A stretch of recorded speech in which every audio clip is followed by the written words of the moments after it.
This is Dave Arnold, your host of Cooking Issues, coming to you live from the heart of Manhattan, Rockefeller Center, New York City, Newsstand Studios, joined as usual with John. How you doing, John? Doing great, thanks. Yeah? Everything good? All right, sweet. Great. Got Joe Hazen rocking the panels behind me. What's up? Oh, busy studio. Welcome. Nice.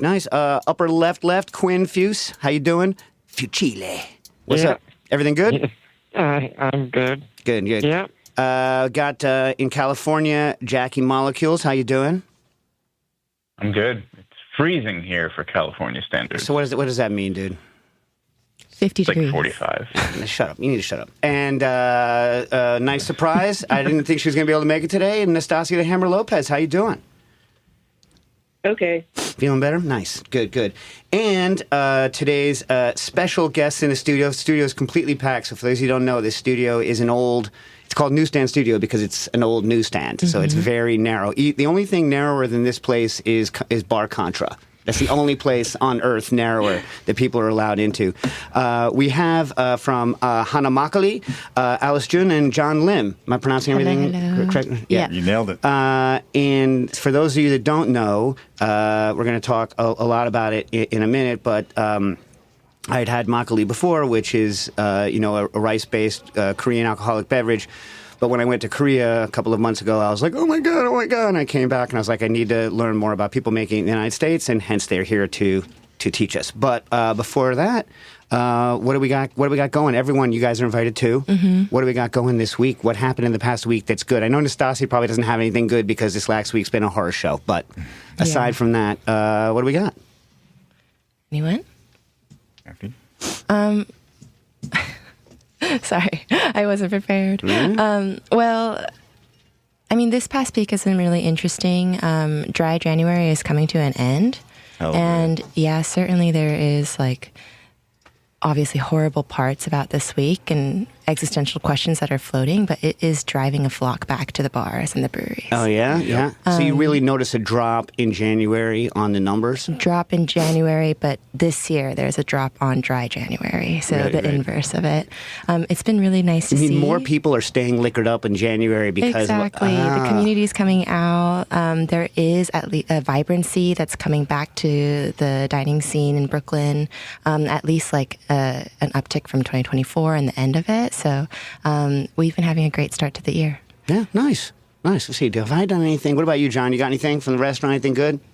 I had a really delicious dinner at Demo the other night, but that's a restaurant that's right next to mine. Demo. Yeah, it's delicious. Chef Q. Yeah, Q is Why great. do you sound so sad about how delicious I don't know, it was? because I just wish I'd spent more time eating at other restaurants, but Demo is fantastic. Okay. What Chef Q is doing there is really delicious. Had a really delicious tripe dish, and his co-chef there, Dina, makes some of the best beans I've ever had. Really delicious butter beans with some kale in there, and just really simple and really fantastic. Yeah. Butter beans, huh? Yeah. And kale? Yeah.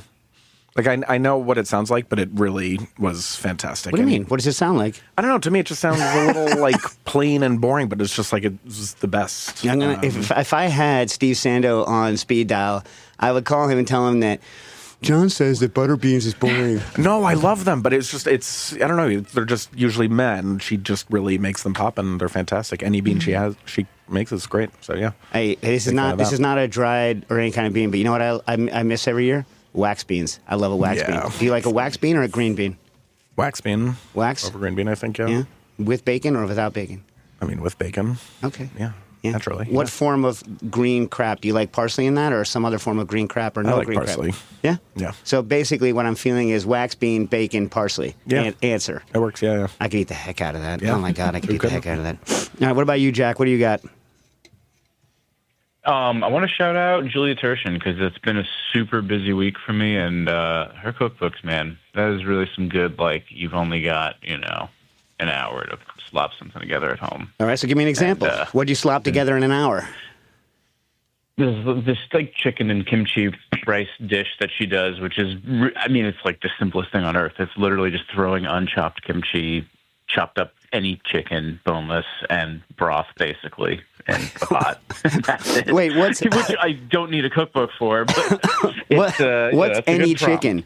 When you say any chicken, I'm like, what's any chicken? You mean any part of any chicken? Oh, breast. I see. Yeah. Just any little boneless, chopped up, whatever. I see. Yeah, I see. all the recipes are just made with well, at least in some of her books with busy life in mind, and it's been working for me. Yeah. Oh, I'll give you one real quick. You know how? And sorry, apologize. Everyone needs to earmuff. This is a bread thing, but for years. Years and years, I've been doing spent. I've been using. I keep a starter, but I use spent plus yeast, right? Because I'm like, I'm not going to throw away, all of this starter, and nobody can make that many pancakes and muffins that they have it used for all of the spent, right? But I've found that I've gotten a recipe down that I can do 100% no throwaway starter, only baking once a week. Oh, yeah, 0 waste, once a week, fully risen. a bit more hydration. Well, so like I'm doing high extraction flour, so it's like roughly around 87% off of the berry. Which, by the way, I think everyone should think about the fact that like when a stone miller gives you an extraction number off of sifting, that's different from an extraction number in a roller mill. Very different, because when I'm throwing away the extraction that doesn't get part of the flour for me also contains endosperm, unlike the extraction in a roller mill, which contains the stuff that's left out contains 0 endosperm. So 70-something change extraction in a roller mill is much wider than 70% extraction in a stone mill. Anyway, long, boring, sorry. Anyway, so like... forget where I started. So yeah, that's the kind of flour I'm using. So the hydration is relatively higher. And I had been actually cheating and adding extra vital wheat gluten just for insurance. And I realized I don't need it. You know what I mean? Yeah, and come back. And I don't need to do multiple risings and throwing stuff away. I can just do, my starter's now fairly old, years and years old. It lives in the fridge all the time in the same container. So I don't know if it's stable. I mean, I don't have the knowledge to tell you whether it is or it isn't. But, I feed it the same way every time. And I always take out, and then I add, I'm a 1-to-1 starter. I add an equal amount of, so if I take 200 starter, I add 200 of flour, 200 of water. I stay at 100%, no salt, no nothing. I let that do its initial expansion, and then I 1-to-1 that. So if I have 200 of that, then I add 200 more of flour, and then I add, or I can add a little more. That one's a little more wiggle room. And then I take it to 78% hydration. Yeah. Let it sit for an hour or two after I shaggy, mix it, and then put the salt in. And I think like with those kind of like abilities to give the culture a kickstart, it rises fine. Yeah, it's quite resilient, right? Yeah, rises fine. So I have a 0 throwaway. So like I'm super happy with it. It's just an extra, I have to, I need an extra 6 hours of thinking or 8 hours of thinking ahead of time, but other than that, so I'm stoked, Anyway, all right. So call in your questions too, if you're listening on Patreon, 917-410-1507. That's 917-410-1507. And right... I got something. Oh, Quinn, you didn't... sorry, man. My bad. What do you got? Well, you were doing your story. I was waiting for you to... I apologize, man. Wind down. I apologize. What do you got? Well, actually, I have one small thing. A tragedy, the opposite of your story with the starter. My heirloom yogurt culture finally died after like 3 years. What killed it? And in what way did it go ropey? Well, we made yogurt. I always have a separate little jar that I use for the starter. We reset everything, and then it just didn't fit. Huh. Do you know what the culture I've never been able to keep alive I've done it like 4 or 5 times is rice bran. It always goes bad on me. To be honest, I don't use rice bran. I use wheat bran because I have a lot of wheat bran. I've broken down and I've ordered some kefir grains. So I'm going to give it a go. Give it a go. Some what? So what kind of? Oh, yeah. Yeah, although you know what? I have rice bran now. Now that I have a rice polisher, I have rice bran. I can make a rice bran pickle. I can see whether or not it... Absolutely. Rice polisher, game changer. I freaked Wiley out. Wiley Dufresne, my brother-in-law, came to my house, and he's like, should we have rice? I forget what I was making. He's like, do you want rice? I'm like, yeah, sure. so I pulled out, I had like a bunch of brown jasmine around.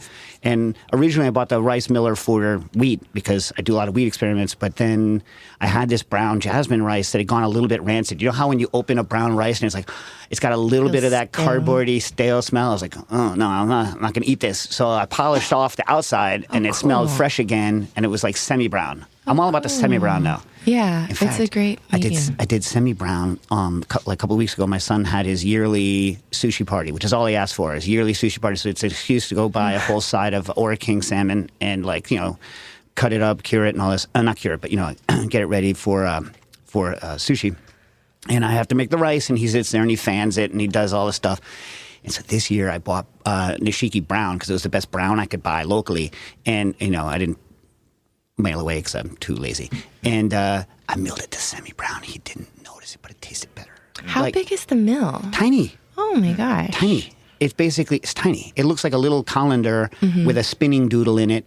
And nice. And you can mill it however much you want. Nice. You can mill it from just taking the outside off in case, like I say, it's a little bit rancid on the outside. You want to freshen it.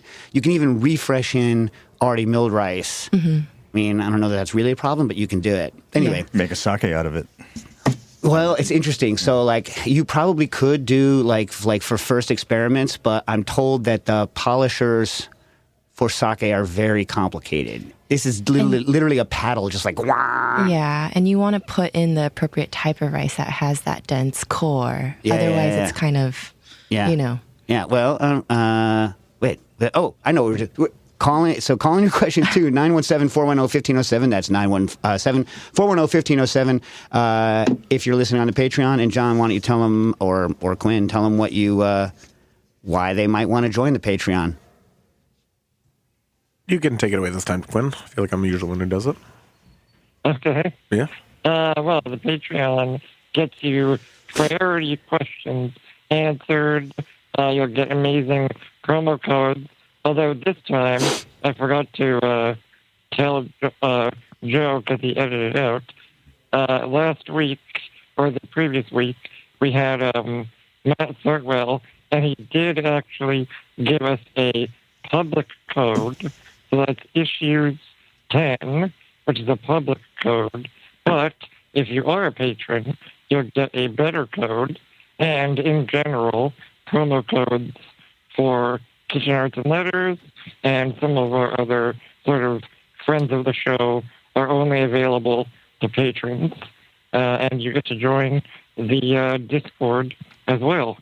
So a lot of great conversation happening there.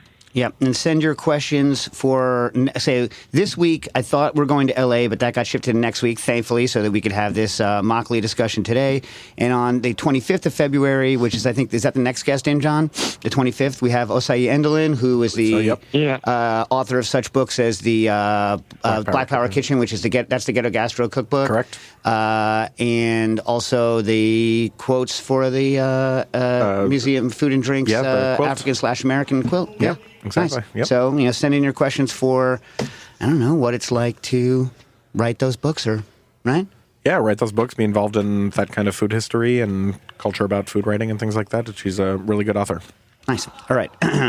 All right. So, Makgeolli. Let's get into it. So, like I said, I went to Seoul and I wanted to, there's such amazing cocktail culture. The drinking culture there is bananas, let's just say. But so I went there and I was kind of like, oh my God. Because the only, Makgeolli I'd had here was pasteurized, bottled, for a long time, stable. And anyone who, I liked it fine, you know what I mean? But anyone who had it with me who had real was like, meh.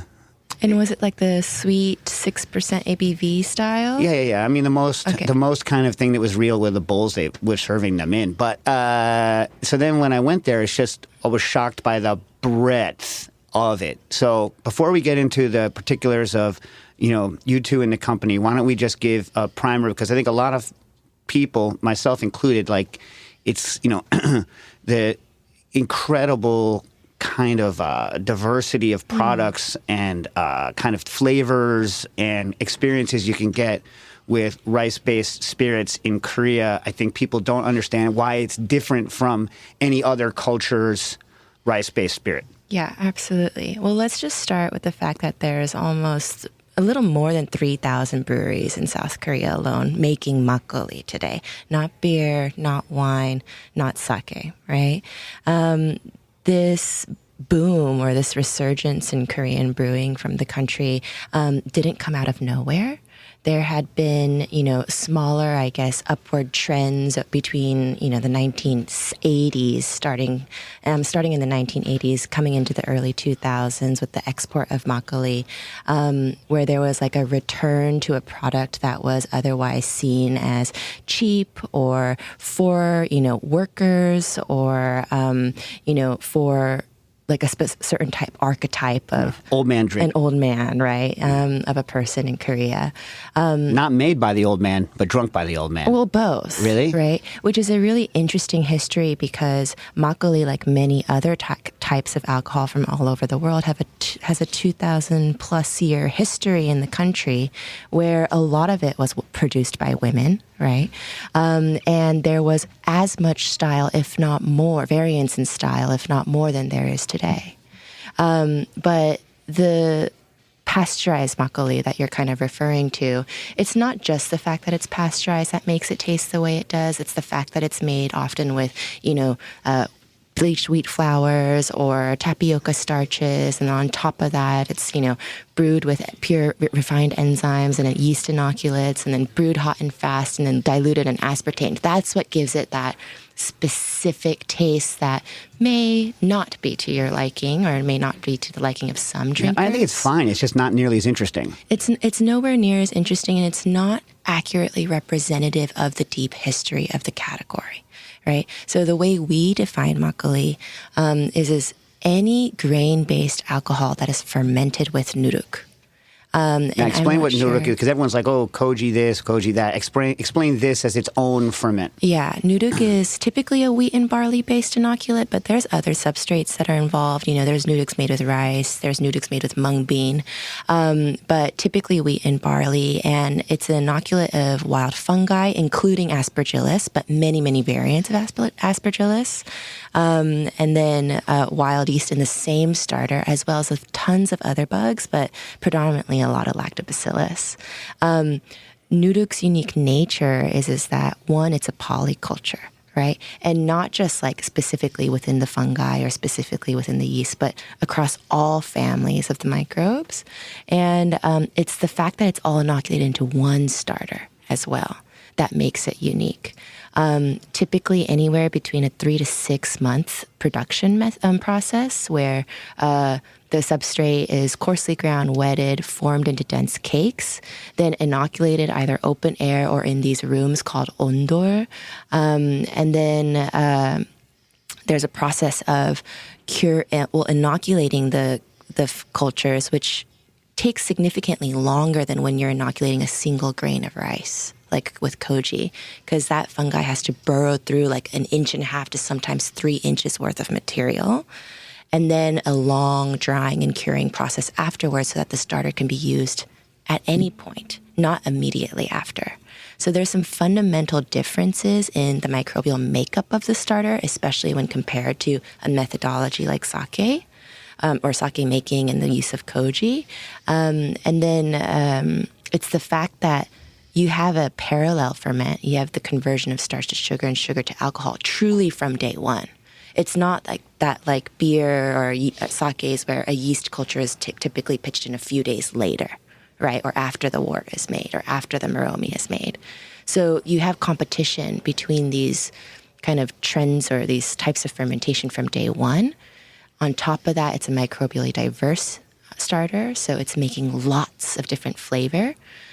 Purity, like we talk about in the context of sake, is not chemically possible in Su, nor is it culturally wanted. Right. Yeah, you're not looking to. There's no what's it called, like apotheosis of the polish. Right. You know what I mean? It's like. And the philosophy is about balance. And then where a producer lands in that balance, whether it's like us, where it's like dry and strong, or another producer that can be a bit more sweet, right? No matter where you land in that balance, that's then your style. And some of them are high acid, some of them are low acid. Exactly. And then you will get into a minute, like, do you filter, do you not? Do you do it once? Do you do it twice? Do you do it 3 times? Do you do it with adjuncts? You know what I mean? How are you It's like, cooking your rice? Yeah. Where is your rice from? Et cetera, Do you et cetera. filter? How much do you filter? Do you know what I mean? Like, it's just the the size of the palette you have to work with is very large. It's you know what I mean? gargantuan. But back to the Nuruk, because for those who haven't like looked into this at all, I think another thing that surprised me is even within. So when you think of like obviously that my friends like Richie and they have spent a lot of time thinking about like the variants even in koji, but a lot of that is cultures that people are buying, especially because frankly people are afraid of making their own koji. Yeah, I mean, aspergillus can be messed up. Yes, you know what I mean? Yeah. But, there people are, inoculating very specific things, but there's such a huge variance, not just of the actual individual organisms that are in it, but just even of the styles of how they're made. Like I was, watching people like, well, we make things that look like what are those? They're square. What's that cereal? The crackling oat bran. Ours look like crackling oat bran. You know what I mean? Like ours are round. Ours are this shape. And ours have a dimple in the middle. And then this is how we stomp it flat, to get it compressed, to get it super compressed. We do it in hay. We do it in this other leaf. It's like all of these variants. And then from what I can tell, based on the little I know, each one of those little things has a huge impact in the the makeup of the culture and then the finished product that you have. Absolutely. And on top of that, there's even more complexity, right? It's a question of where was that noodle made? And where was the cereals from? And what were they exposed to? And what was the weather like?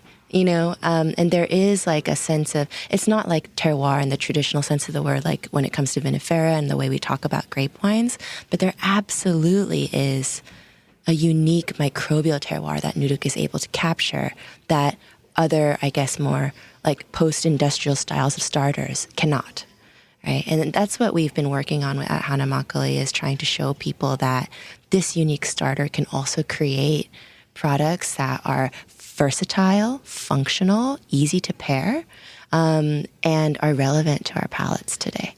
And the way we do that is by, not obscuring the Nuruk with additional yeast inoculates and driving the flavor a certain direction. Or we don't, of course, we don't like acidify and mineralize our waters.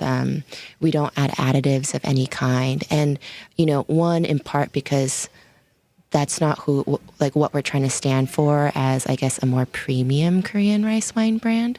But it's also like more simple of a philosophy. It's that it doesn't need it. And that's just that. Yeah. Yeah.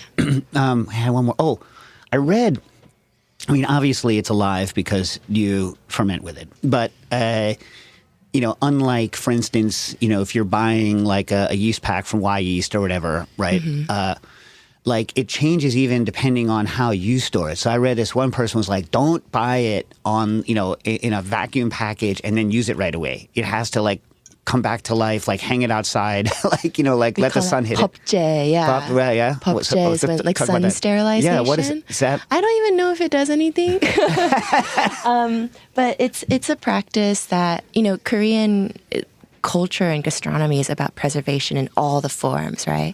And popje is a practice that you'll find across, fermented foods, as well as Korean alcohols. And it's just I think it's for peace of mind.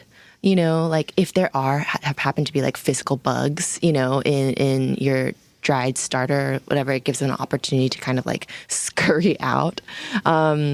Is some kind of example, is the way they talk about it colloquially in Korea. But I think it's more about circulation, right? Making sure that if there was any weird gases or something that was forming in that vacuum seal, that you get to off-gas that and it won't introduce to the brew. But you haven't specifically noticed like a difference We between... don't pokje. Yeah. We can't because we're, using hundreds of kilos of nuruk sometimes, and we have a 2,500 square foot warehouse with a 20-foot wide driveway. Like, we can't.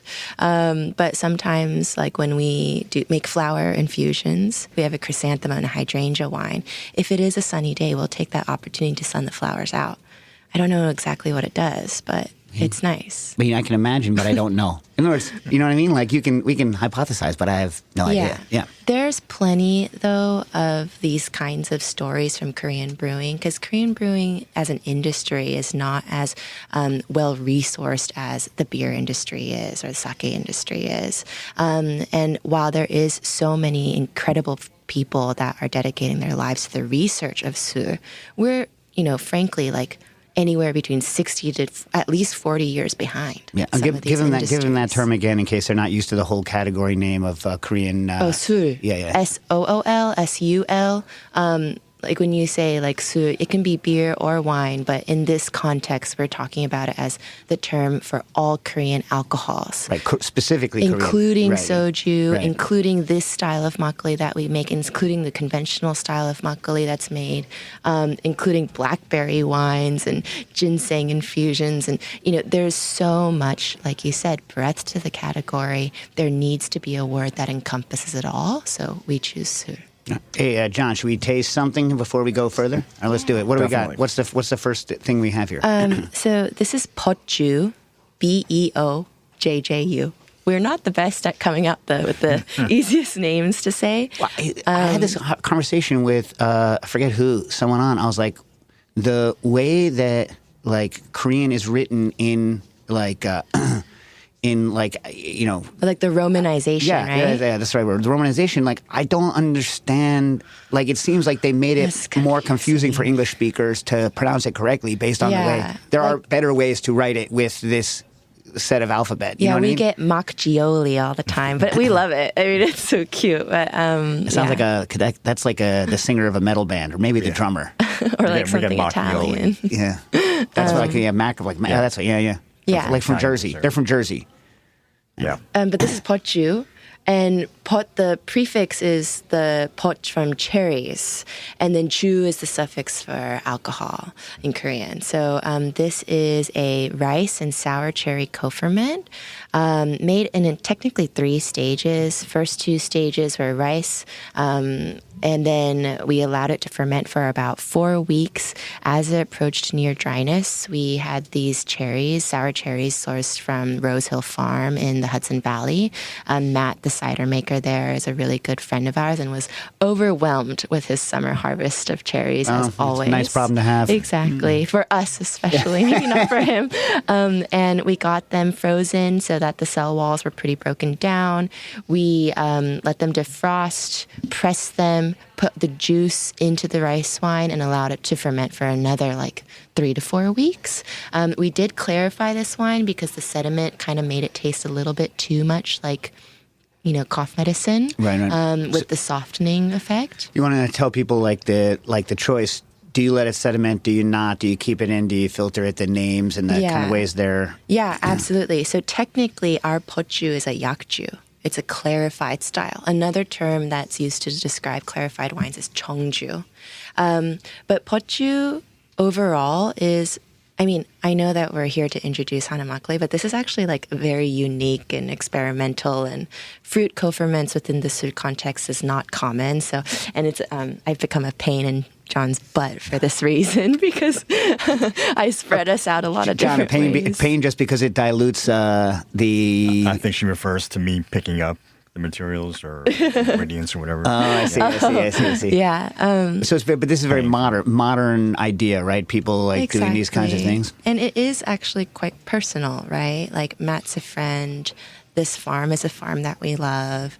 This style of sur and co-fermenting with fruits is something that, at least this dry of a style of fruit co-ferments is definitely more of a personal exploration. But I think it makes for a beautiful wine. Yeah, it's very bright.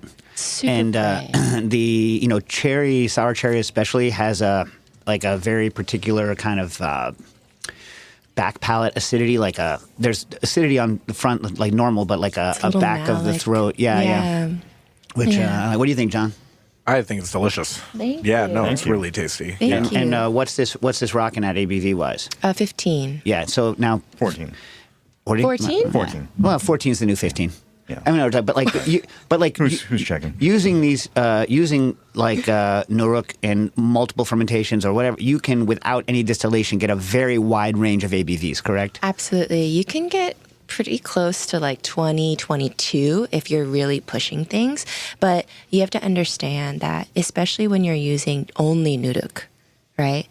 That to get to that level of ABV, it requires technique and it requires long fermentation times. But the industry today it uses yeast inoculates that are extremely powerful, refined enzymes to the point where they don't even have to cook their starches anymore. They could ferment to like 16% in 3 days. So why would they ever choose to take like 3 months to get to 22? Right, unless they can charge enough to make up for it, right? Exactly. Yeah. But there's not much Can't do it in of scale. that. There's not much of that, yeah. So that's what we're trying to do in New York is, not like make the craziest, most expensive stuff, but make things simply. Do you watch that 2 Chainz show, Most Expensivest? No. Oh, wait, is that the one with the... He just goes with whatever the most expensive, like, dump caviar on it, Wine. like gold Exactly. leaf. The most expensivest, sugar honey To iced many tea. people's surprise, we are not the most expensive makgeolli. Yeah. There's So- another more expensive one on the... Well, that's the other thing. So Certainly. before we go too much further, where can people... Here's the thing. Like, people who don't live in...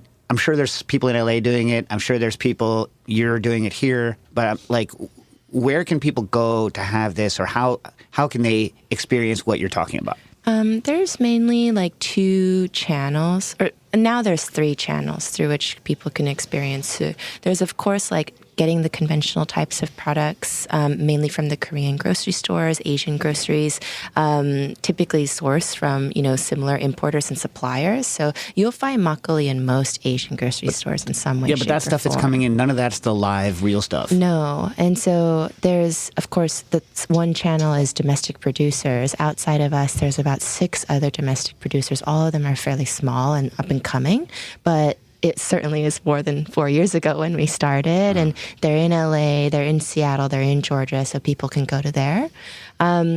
And then there's like the imports, like Kim Som or Kyungmoon Kim. He's a master sommelier turned importer and started KMS Imports. He imports, several SKUs of artisanal sojus and a few artisanal makgeollis, but they are pasteurized. Yeah, it's not the same. We are also pasteurized. Right, but how long do you let them stay?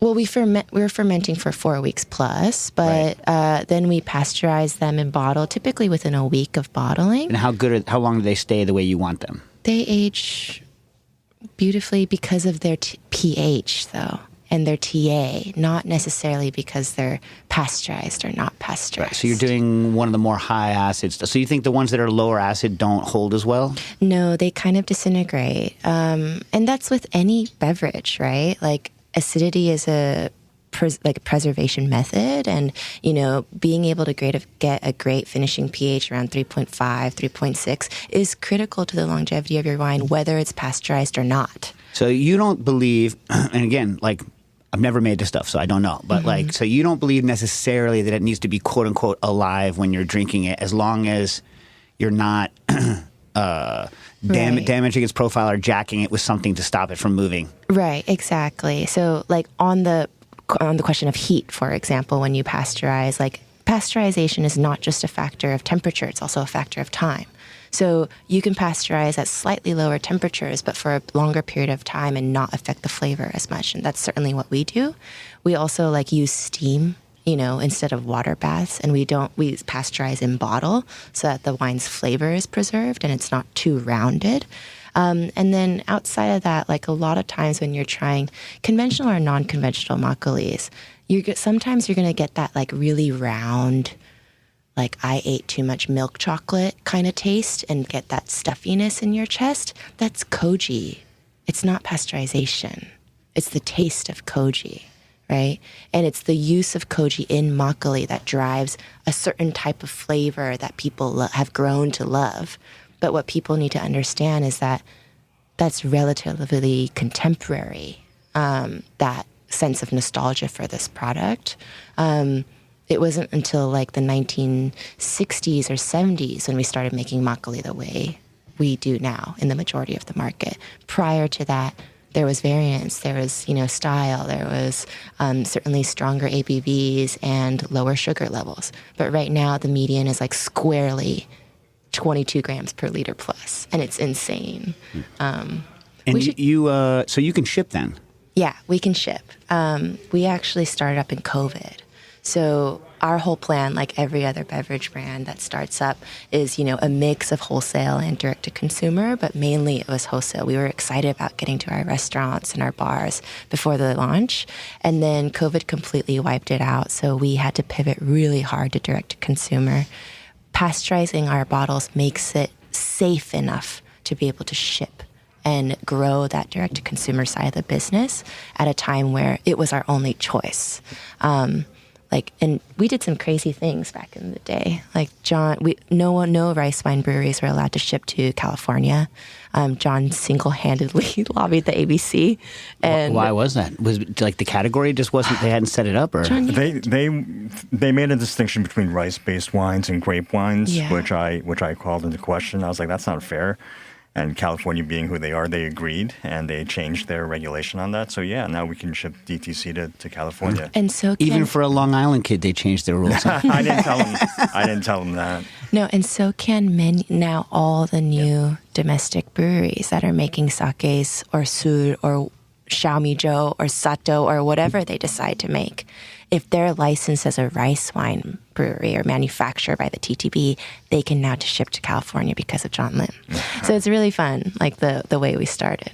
All right, so speaking of start, let's go back. So we have the Nuruk, but now what's the process? You have rice. Yeah. You guys use a mix of sweet and short grain, or medium grain white rice and sweet white rice, both table varieties that we get from Pollitt Farms in Maxwell, California. And how much does the rice matter? The actual rice. The rice matters a ton, but I think it's more in terms. Obviously, it's more in terms of starch content rather than flavor.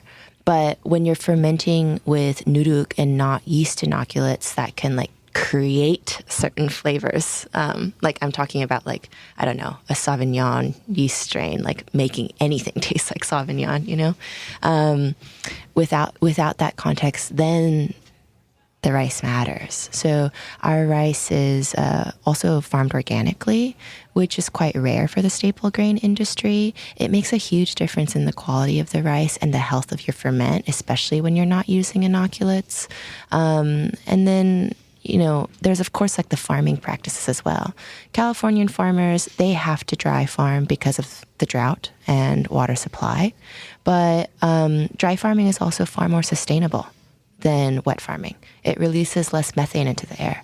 So it's not necessarily a flavor consideration in that case, but it is an environmental consideration. But to go back to the flavor, so when you're deciding on a mix, what is the impact of using more sweet rice versus less sweet rice? Yeah, so more sweet rice than we're solidly anywhere between a fourth to a third is medium grain white rice and the rest is sweet white rice. But some recipes call for all medium grain, or some recipes call for all sweet rice. And mainly, of course, it has to deal with the available sugars and then therefore the available alcohol. But that density also affects texture. And so if you're fermenting, let's say, a medium sweet wine from medium grain versus a medium sweet wine from sweet white rice, but you're finishing both at let's say 14 bricks, right? The textures of those two wines are going to feel very different, and the aromas will feel much more different as well. So those factors being a part of flavor and what we experience matter when it comes to rice selection and the quantities within. Right. So you steam them all out, right? How do you cook the rice? There's many ways you can cook your rice. No matter what, you're washing, soaking, and draining your rice. And then there becomes variance. You can grind your rice and make a porridge. You could not grind your rice and make a porridge. Porridges are typically saved for the first day of fermentation, what we call mitsu, the base ferment, or the pied de couve or whatever. And then you can also start, like as you advance in your stages, if you are doing staged out brewing, you then come across methods like peksugi, which is grinding your rice and steaming it without additional water to make like a ground rice cake. You could also make pombok, which is grinding rice, striking it with boiling water, and you could parboil it, not to complete gelatinization, but partially. You could, of course, steam your whole grain, but there's crazier methods. Like you can grind your rice, form donuts with it, boil it, and then smash it and ferment it to make like a solid pudding texture type of soup called ihwaju. How's that taste? Delicious. Donut. And it's great for transport back in the day when there wasn't refrigeration, right? But there's many ways in which you can cook your rice. There is, of course, 2 parameters it boils down to: hydration and surface area. So how available are your starches, therefore your sugars, or eventually your sugars for the ferment? And then hydration, how much new water are you adding to a brew via the method of cooking rice? Typically, at least for us and for most commercial breweries that are making traditional styles of alcohol, they're anywhere between 3 to 5 stages on average. That takes a week and a half to 3 weeks to build, but some recipes call for spreading those feeds out over, an entire year, right? Can you explain for a minute, because I think this is also foreign to like most people's understanding of fermented alcohol, is this multi-stage, multiple feeding kind of regimen. Yeah. So you have to imagine that like your nuruk is starting a parallel ferment, right? It's converting starches to sugar and then sugar to alcohol. But if you were to introduce all of the potential starches available for the nuruk right away from the very first day, it's very possible that it won't be able to convert all of the starches, and there's going to be a lot of residual starch. And it's also very possible that you won't be able to get the ferment to the alcohol. I mean, the yeast will die from osmotic pressure eventually, right? There's going to be just so much sugar in the wine that the yeast will just peter out and die before it finishes. If you're not looking for a really lively, potentially explosive, super sweet wine, then you want to start spreading out your feed so that that convergence can start following closer to a bell curve and be a little bit more elongated. So while you're converting your sugars, right, by the second or the third feed, you'll be reaching your peak sugar level instead of from, day 4 or day 5. And then during that time, that course of a week, your yeast culture has time to build up and flocculate.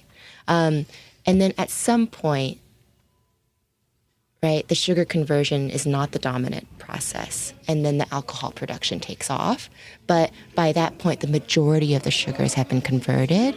So towards the end of the ferment, you'll have complete conversion of starch to sugar and complete conversion of sugar to alcohol. If you're making dry and hopefully stable wines, that is the goal. So for the style that you're looking at, stable, it's always you're never doing like a one-shot ferment or... We haven't yet. It's also a huge waste of ingredients, right? Like, you're just not gonna... You have to like double up on your rice quantities, and you have to double up on your noodle quantities, all to make like something that is very, very... it changes a lot in bottle, let's just say. Yeah. Speaking, should we try something else or not? Oh, yeah. This is Tokchu. Why don't you tell what you're doing with the bottle? Like boop, boop, boop, boop. Oh, yeah. So we recommend a gentle shake on our wines, like a gentle tipping, especially because some of them have a little bit of effervescence. It's not like soju where you should like make a tornado with it, And the Tokchu has a lot of sediment. Depending on, the brewery and the style that you're drinking, some may have more or less sediment. Here you go, John. And it's important to kind of like incorporate it. There is a practice of like pouring the clear wine off and saving the sediment for dilution. But at least at our brewery, if we're making a product, we don't do splitting and blending. So if we're making tokju, we're making it with the intention of it being drunk with the sediment, versus if we're making something that's clear like pochu, right?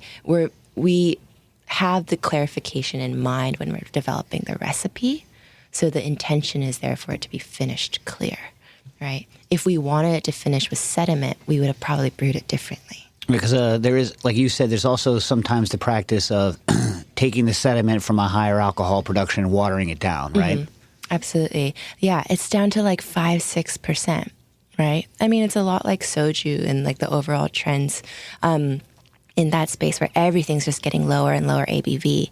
But what people don't realize is for artisanal producers that, thank you, that, put a ton of time, energy, blood, sweat, tears, and money into the ingredients, the what goes into the tanks, to then take that and dilute it by more than 60% water is like, why would I ever do that?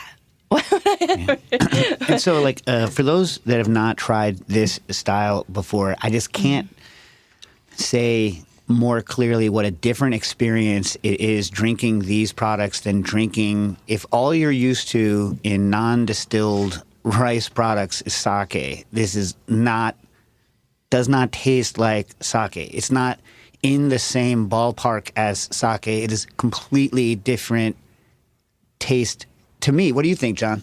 Yeah, no, agreed. It's definitely its own thing. It's not similar to sake in any way, shape, or form. Yeah, it's its own product. What are you getting on tokju? The second one that you just poured. Like some nice yogurty kind of notes, almost like a nice creaminess to it. Yeah, a bit fruity, no? Mm-hmm.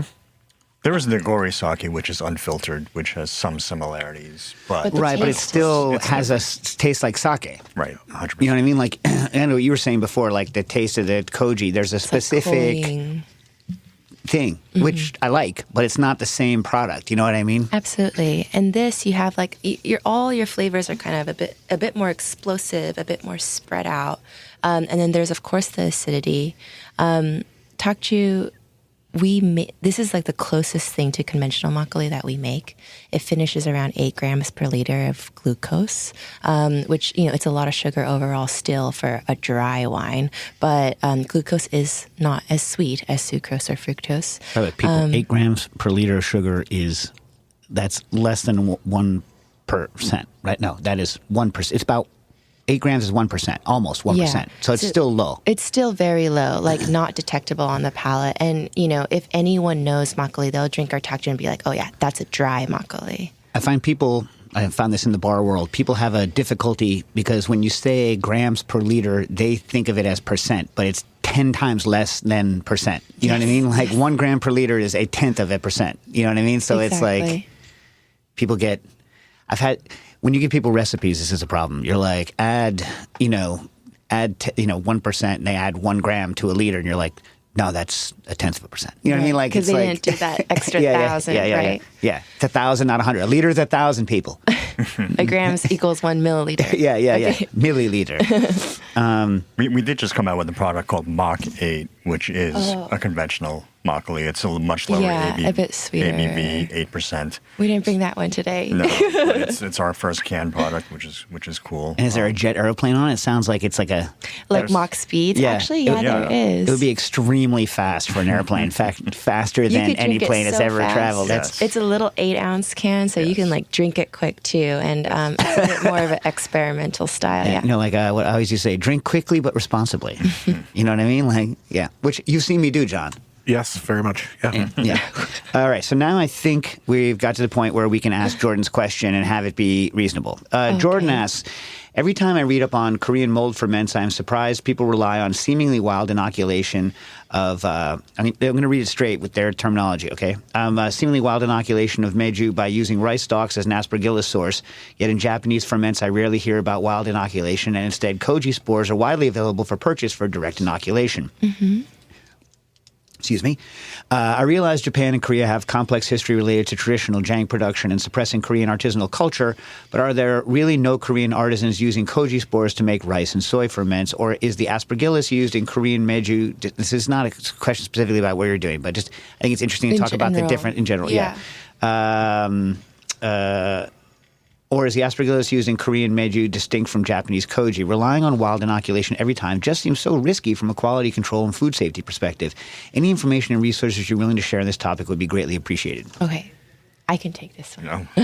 Please do. So, when it comes to the fungi and how it's inoculated, right? Of course, so we have to understand, okay, let me take a step back. So there is actually polyculture fungi used in the context of Japanese sake production. It's just there's not that many producers doing it. And on top of that, the Japanese sake industry has such an amazing governing body that has put in so much money into the research of specific sake koji cultures, aspergillus cultures, and yeast cultures that can be used by producers, that's why it feels like that's the majority of the industry and what's available to homemakers and things like this. But there is absolutely polyculture fermentation within sake. But it's viewed as like artisanal or a little bit more like niche within a niche, but it is the traditional way. And there is written evidence and documented history of the Mongolian polyculture starter. I forget the name, but it's similar to like Chinese yeast balls. And the migration of that use of methodology into Korea and Japan, and even documentation of Korean brewing methods, the use of nuduk being taken to Japan and being applied in Japan as well. So all of this is all more interconnected than people think, first of all. And there is a shared history, and ultimately it all comes from the brewing and distillation methods that came down with, the Mongolian invasion of the Asian continent.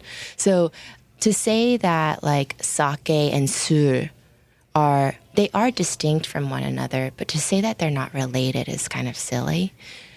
And then the modern practice espouses that with the fact that Korean brewers are using koji in their production. Most conventional breweries are using koji instead of nuduk in their production, right? And it's because a monoculture is indeed more reliable, more consistent, and predictable, right? But the interesting thing about nuduk-based production is that, of course, there's variance batch to batch, and especially if you're starting from scratch and making your nuduk at home and then brewing at home, there's going to be huge variance.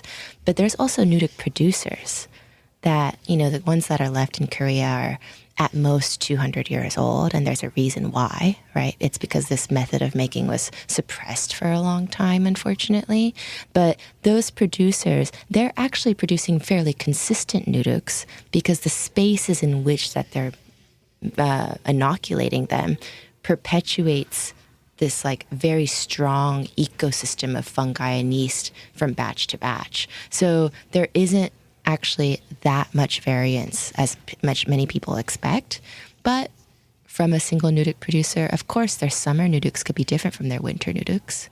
And of course, there is variance depending on like the quality, what happened to the wheat that year, what happened to the barley that year, and things like this. But I think we've gotten to a point with nuduk production where you can still create a fairly consistent product if you know how to respond to variance, right? So we'll do small batches every time we get a new shipment of nuduk from Korea. We'll even do small batches when we change harvest on rice, just to make sure, right? And then we'll adjust our recipes accordingly if there is variance. Like, let's say yeast is not as viable in this batch as it was in the last batch. The cell count is less, right? Then we have to account for a longer building up time in the early stages of the ferment, or we have to increase the pitch rate a little bit, or things like this. So it's not actually very difficult to make a consistent product despite a wild starter. It's a matter of practice and getting to know your starter. So speaking of practice, I read that you grew up brewing this stuff. So you're not like person come lately to the thing. This is something you grew up doing in California, right? And so do you think, I'm not going to ask you when you were born, but I've read that like a lot of this stuff only started coming back in Korea after you were allowed to use, the products again. I mean, obviously, 100 years or whatever it was of colonial control and et cetera, where you couldn't make whatever you wanted. But what was that like in the States, do you think, versus Korea and growing up making it versus like part of this kind of newer like group of people, even Koreans who are just coming back to it? Yeah. I mean, we love talking about the Korean American story because, while we make booze, both John and I are Korean American, and it's an important part of who we are at Hana Makgeolli. And the thing about home brewers, specifically of my parents' generation, when they immigrated here, it's as if they were taking like even today, me and my dad or me and my mom, like we'll always have like little tiffs because it feels like they're trapped in time. Like that, like people in Korea are even more progressive than they are on certain topics, but they think all Koreans are as conservative as they are when it comes to those topics because they moved away from the country, 4 decades ago. My old business partner, Don Lee, used to joke that when he goes back to Korea, he sounds like a 80-year-old businessman. Yeah, you know what I mean? Like it's a really strange experience. But how that kind of like manifests in the sharing of makgeolli, right, is that makgeolli homebrewing for the people that are fortunate enough to still have it in their families, alive in their families, is very much like it's a very rustic tradition. People treat it as if it is cooking, right? And so when you learn how to do it, you learn how to brew intuitively, much like you learn to cook intuitively in this culture. And there's a lot to gain from unprecise brewing as well, because your skills, your observations, then your ability to notice patterns in the brew, that is something when it comes to polyculture fermentation is not formulaic. So I think it was like a really formidable, important experience to have that growing up. And John, did you also grow up brewing or no? I absolutely did not. But you had experience with makgeolli when you were young. I did try my uncle's homebrew in Incheon 30 years ago, and after a game of tennis, which I'll always remember. But no, I've always had an interest in the category, but I certainly wasn't a home brewer. So I don't expect you to be able to answer this because I don't know that it has a reasonable answer, but what do you think the difference would be versus someone that, and as far as I know, there's only one English language book on this subject called like How to Brew Korean Rice Wine, and you can get a Kindle version of it for very cheap, and I don't really know anything about the subject, but it seems okay. What is there, like, if someone's just coming to it and they don't have a family culture, like you have an ingrown kind of compass and an ingrown set of this is the way we have done it in my family, so you have like kind of a North Star. Like that's got to be inherently different from someone who just is like, I'm gonna do this, right? I mean, like then I talk about the universal laws of fermentation, right? Because 2 minutes. Yeah, despite the differences between the categories and what makes them all unique, yeasts are yeast, fungi are fungi, enzymes are enzymes. So what you find beloved in a saison or in a lambic or in a natural wine, you might be able to find a similar joy in makgeolli, even though it has an opaque texture. Yeah. Is there anything else you're going to pour while we're waiting? And then I'm going to ask you some questions. First of all, you can buy it. Go to what? What's your website? HanaMakgeolli.com. HanaMakgeolli.com. You have a tasting room in Greenpoint that you can go to. Where is that? On DuPont, east of the bridge. between McGuinness and Provost. We're open Friday through Sunday. And you can get our products unpasteurized there on tap. Absolutely. Reason to go. Yes. John, thank you so much. Good hit. So what's this last product you have here? Hana Soju 60. It's a single distillation of Tokju 16 that you're trying now. It's 120 proof and gorgeous. Oh, geez, Louise. All right. Listen, we didn't get a chance to answer a lot of the other questions, but I think we're going to try to do a show from, non-Makgeolli questions. So we're going to try to, I think, do a show from LA next week when I'm in Los Angeles.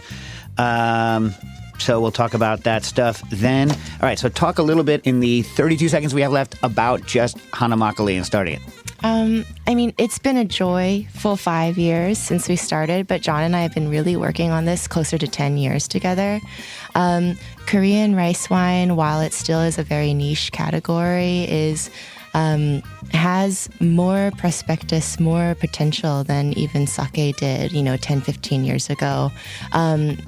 The amount of passion and love that chefs, that writers, that people in the arts are putting behind Korean gastronomy is really incredible today.